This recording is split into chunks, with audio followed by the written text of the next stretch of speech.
අයිබෝවන් යාළුවනේ ඔයාලා මේ එකතු වෙන්නේ මදුෂිකා හෑන්ඩ් ප්‍රින්ටින් YouTube channel එකත් එක්කයි.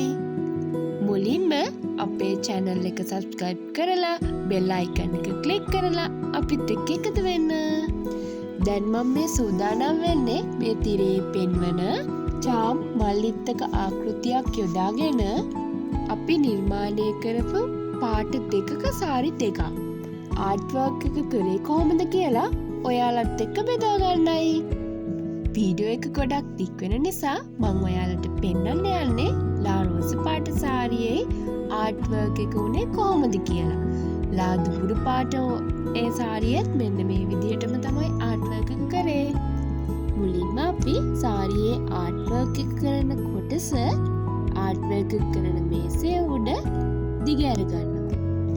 මෙහිදී සැලකිලිමත් විය යුතු විශේෂ කාරණාවක් තමයි රෙදි කෑල්ලේ තිබෙන තීන්ත මේසේ නොගැවීමට ආර්ට් වර්ක් එක කරගෙන යන අතරතුරදී රෙදි කෑල්ල එහා මෙහා නොවී තබා ගැනීමට තුඟ බලාගත යුතුයි.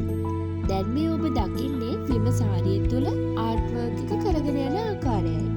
මෙහිදී සාරියේ නිර්මාණ ශිල්පියා විසින් සිතුවමෙහි සමබරතාවය පවත්වාගත යුතු බව අවබෝධයෙන් කටයුතු කළ යුතු වෙනවා. එසේ වන්නේ මෙම සිතුවම සාරියෙහි ඉනෙන් පහළ ඉදිරිපස කොටසට සහ පොටෙහි යම් කොටසට පමණක් දීම නිසා. මෙම සිතුවමෙහි නිර්මාණකරු විසින් පසුබිම් වර්ණ, සිතුවමේ වර්ණ මැනවින් යොදා ගනිමින් පින්සල උපයෝගී කර ගනිමින් ඉතා අලංකාර විදිහට නිර්මාණය කරන අයුරු දැක බලා ගන්න පුළුවන්. අපි මේ සාරි නිර්මාණය කරන්න යොදාගන්නේ ලේස් කොටන් මැටීරියල් එක හා කැමල් ෆැබ්‍රික් පේන්ට් පමණයි.